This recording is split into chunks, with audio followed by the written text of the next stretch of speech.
Aujourd'hui, il fait 30 degrés à Lyon et je transpire comme un cochon, mais c'est pas très grave parce que c'est dans le thème de la vidéo. Aujourd'hui, on va parler du treadmill. Saviez-vous qu'à l'origine, le tapis de course était un instrument de torture? Oui, peut-être que les moins sportifs d'entre vous s'en doutaient déjà.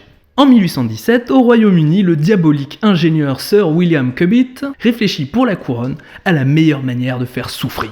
Car oui, dans l'Angleterre victorienne du 19e siècle, les plus grands esprits s'échauffent afin de déterminer quelle est la meilleure manière de punir les prisonniers. Par exemple, le fameux panoptique de Bentham que vous avez sûrement vu en philosophie au lycée, qui est une architecture de prison où les prisonniers se surveillent eux-mêmes, a été inventé seulement quelques décennies plus tôt, à la fin du 18e siècle. Donc c'est en quelque sorte la mode de réfléchir au joyeux thème du supplice, de la punition, de la souffrance. La philosophie de notre cher William Cubitt, c'est donc que pour bien punir un prisonnier, il faut l'épuiser à la fois physiquement et moralement. Et quoi de mieux pour cela que d'effectuer un exercice fatigant, répétitif pendant de longues heures d'affilée, et dont on ne puisse percevoir aucun intérêt direct. C'est comme ça que lui vient l'idée du treadmill. Avant de mettre son intelligence au service du mal, Sir William Cubitt c'est d'abord un ingénieur de renom, qui a notamment travaillé sur les chemins de fer britanniques, mais également des ports ou des ponts. En somme, tout ce qu'il y a de plus classique pour un ingénieur. Mais Sir William est avant tout le fils d'un meunier, c'est-à-dire que les moulins, ça le connaît. Et dans le treadmill, tapis de course en français, on retrouve tread, qui est la bande d'entraînement, et mill, le moulin.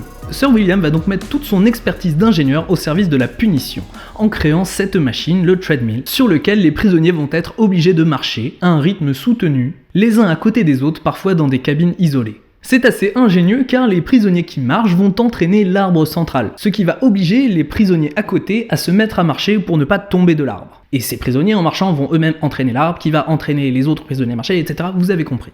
C'est fatigant, ça ne sert à rien et c'est très très long. C'est la punition parfaite. Enfin, ça ne sert à rien, pas pour tout le monde. Parce que Sir William Cubitt, c'est le fils d'un meunier.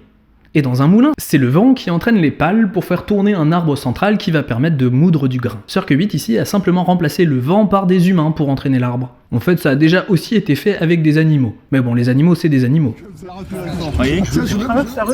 Les résultats sont extrêmement satisfaisants. Les prisonniers détestent ça et les directeurs d'établissements pénitentiaires sont ravis. En 50 ans, il s'impose dans la plupart des prisons anglaises et s'exporte même à l'étranger dans plusieurs prisons des États-Unis. En 1865, le Prison Act impose même que tous les prisonniers masculins condamnés aux travaux forcés y effectuent un séjour d'au moins 3 mois à raison de 6 heures par jour. Plutôt que de moudre du grain, l'énergie de rotation est parfois utilisée pour activer des pompes ou des ventilateurs dans différents systèmes industriels. Ça dépend de ce qu'on trouve à côté. J'aime imaginer que ces braves hommes en pleine rédemption aient pu trouver une maigre consolation dans le fait que leur calvaire serve la puissante industrie britannique.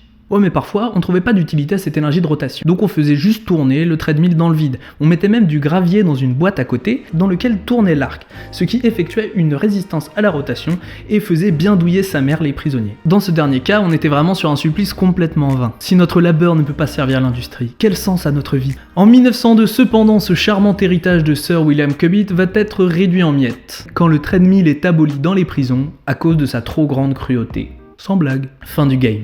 Fin du game, pas vraiment. Seulement 10 ans après son abolition, un brevet est déposé outre-Atlantique pour un treadmill d'exercice. Mais ce brevet ne donne pas grand-chose. Le marché n'est pas encore évangélisé et les early adopters ne sont pas au rendez-vous. En revanche, en 1954, le cardiologue américain Robert Bruce et son ami ingénieur Wayne Quinton, les ingénieurs toujours dans les bons coups, s'inspirent du treadmill pour proposer un objet à but médical sous la forme d'un tapis roulant sur lequel les patients marcheraient afin d'augmenter leur rythme cardiaque et de détecter d'éventuelles anomalies cardiovasculaires. On n'est donc pas encore sur les tapis de course prisés par la Team InShape, mais on n'est plus très loin. En 68, l'ingénieur William Staub, décidément les ingénieurs adorent les tapis de course, se passionne pour l'aérobic. Rien à voir avec le fait qu'ils soient ingénieurs pour le coup. Vous savez, l'aérobic, la discipline où on transpire dans son salon en juste au corps rose.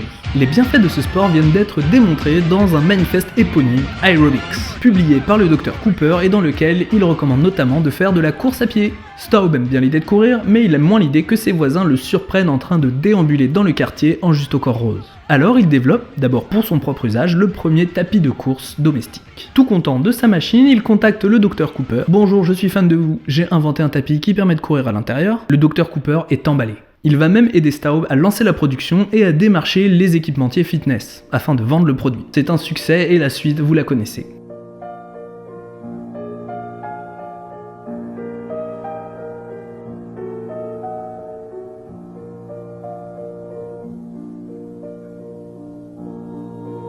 Que de chemin parcouru, Que de cerveaux d'ingénieurs pressés comme des citrons pour pouvoir courir dans son salon plutôt qu'à l'extérieur. Ce serait vraiment dommage de sillonner les villes et les campagnes quand on peut courir dans son salon pour quelques centaines de dollars. Pourquoi simplement s'épuiser physiquement quand on peut aussi s'épuiser moralement en réalisant un effort dénué de tout sens? Des salles de torture aux salles de fitness, c'était le treadmill dans ce nouvel épisode de Pièces détachées. J'espère que ça vous aura plu. N'hésitez pas à laisser un like, à laisser un commentaire et à vous abonner pour ne pas rater les prochaines vidéos. C'était Alcide pour Sortie d'usine, ciao. Quelle idée de merde.